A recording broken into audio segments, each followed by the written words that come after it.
ન્યાયની પહોંચ દરેક નાગરિક સુધી સુનિશ્ચિત થાય એ સિદ્ધાંતને સાકાર કરતા સુરત જિલ્લા કાનૂની સેવા સત્તા મંડળે એક ઐતિહાસિક હૃદયસ્પર્શી પગલું ભર્યું છે। લાજપોર સેન્ટ્રલ જેલ સચિન ખાતે કેદીઓના પરિવારજનો અને મુલાકાતીઓ માટે લીગલ એડ હેલ્પ ડેસ્કનો પ્રારંભ કરવામાં આવ્યો છે। જિલ્લા કાનૂની સેવા સત્તા મંડળના સચિવની પ્રત્યક્ષ ઉપસ્થિતિમાં શરૂ કરાયેલું આ હેલ્પ ડેસ્ક જેલ અને સમાજ વચ્ચેના અંતરને દૂર કરવાની દિશામાં એક મહત્વપૂર્ણ કડી સમાન છે। આ પહેલનો મુખ્ય હેતુ ન્યાયને દરેક નાગરિક સુધી પછી તે જેલની અંદર હોય કે બહાર પહોંચાડવાનો છે।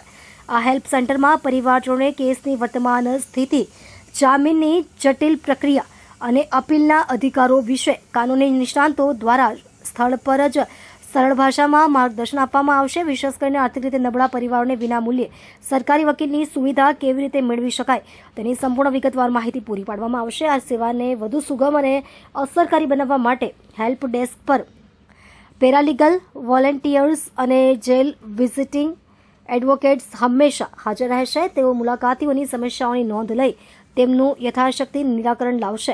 માત્ર કાનૂની સહાય જ નહીં પરંતુ માનવીય સંવેદનાના ભાગરૂપે આ હેલ્પ ડેસ્ક પર મુલાકાતીઓ માટે પીવાનું શુદ્ધ પાણી, બેસવાની યોગ્ય વ્યવસ્થા અને સ્વચ્છ વાતાવરણ જેવી મૂળભૂત સુવિધાઓ પણ ઉપલબ્ધ કરવામાં આવશે। સુરત જિલ્લા કાનૂની સેવા સત્તા મંડળની આ પહેલ નિઃશંકપણે કેદીઓ અને તેમના પરિવારજનો માટે ન્યાય અને માનવતાની એક નવી આશા લઈને આવી છે।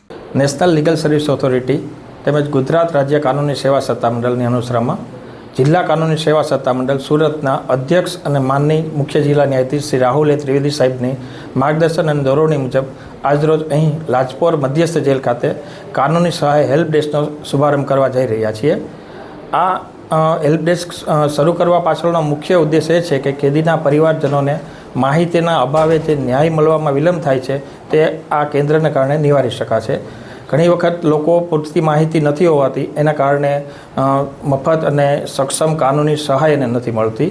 તો આ હેલ્પ ડેસ્ક ઉપર હાજર અમારા પીએલવી તેમને તમામ પ્રકારની જે તેમના લીગલ રાઇટ્સ છે એના વિશે માહિતી આપશે અને એમના પરિવારજનોને કેસના અપડેટ, કેસમાં અપીલ કરવી હોય તો શું કરવું એ તમામ પ્રકારની માહિતી પૂરી પાડશે। સર, કઈ જેલોમાં આ વ્યવસ્થા ચાલુ થઈ છે અને ક્યાં બાકી છે? ગુજરાતમાં લગભગ બધી મધ્યસ્થ જેલોમાં આ કેન્દ્ર શરૂ કરવાનું છે। અત્યારે રાજકોટમાં એમ બે જગ્યાએ થયેલું છે અને સુરતમાં આપણે પણ શરૂ કરી રહ્યા છીએ। સર, કયા પ્રકારની માહિતીઓ આરોપીઓના સગાને આપવામાં આવશે?